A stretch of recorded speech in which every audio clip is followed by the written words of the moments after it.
Shalom bien-aimés dans le Seigneur. Grande est notre joie de nous retrouver autour de la parole du Seigneur pour méditer cette parole bénie qui nous apporte beaucoup de choses dans cette vie et aussi qui nous prépare à la vie à venir.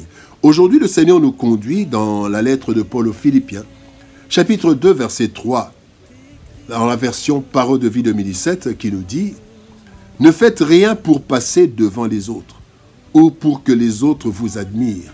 Cela ne vaut rien. Au contraire, soyez simples et pensez que les autres sont meilleurs que vous. » Nos motivations. Bien-aimés dans le Seigneur, tel est le thème de notre partage de ce jour. Nos motivations. La motivation, c'est ce qui nous pousse à faire quelque chose. Bien-aimés, le Seigneur nous appelle à faire de bonnes œuvres. Nous sommes appelés à faire de bonnes œuvres. Et dans Galates 6,9, il est dit « Ne nous lassons pas de faire le bien, car nous moissonnerons au temps convenable si nous ne nous relâchons pas. » Mais quand nous lisons même dans la Bible, dès le départ, Dieu a créé et placé l'homme sur la terre pour faire du bien.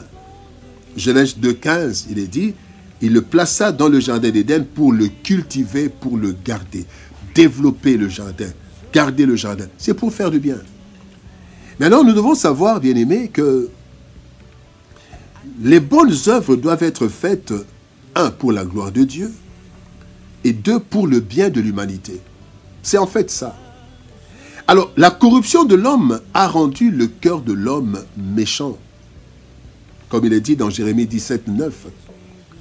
Mais il y a toujours la conscience. Voilà pourquoi, quand quelqu'un fait du mal, il le fait en cachette. Il essaie de se cacher parce que sa conscience nous lui reproche.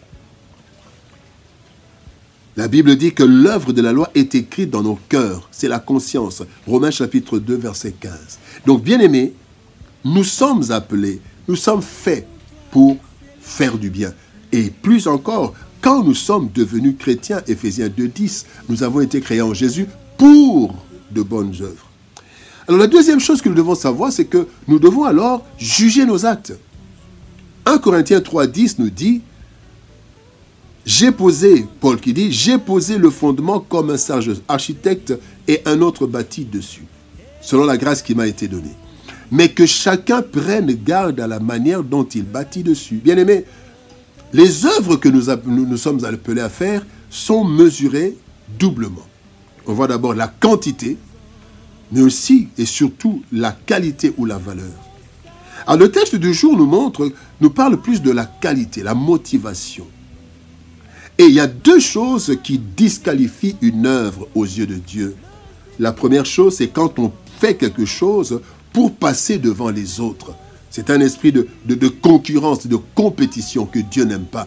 La deuxième chose qui disqualifie une œuvre aux yeux de Dieu, c'est l'esprit de recherche de la gloire.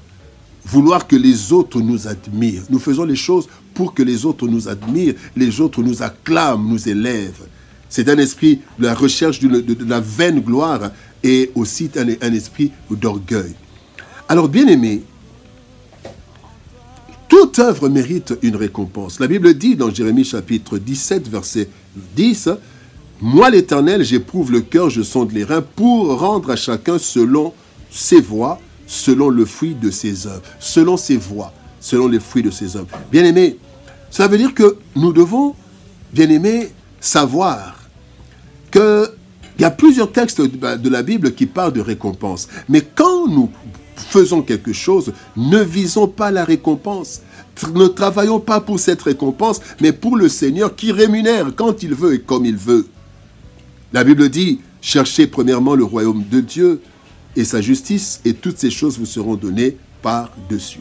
Donc, sachons-le, bien-aimé, une œuvre peut paraître vraiment très bien, être acclamée par les humains, mais pas nécessairement par Dieu, parce que Dieu voit toute la motivation. Les hommes voient l'acte pendant que Dieu, qui sonde les cœurs, voit la motivation derrière l'acte. Bien-aimés dans le Seigneur, jugeons nos actes et surtout, cherchons à avoir de bonnes motivations pour tout acte que nous posons. Shalom, au revoir et à la prochaine.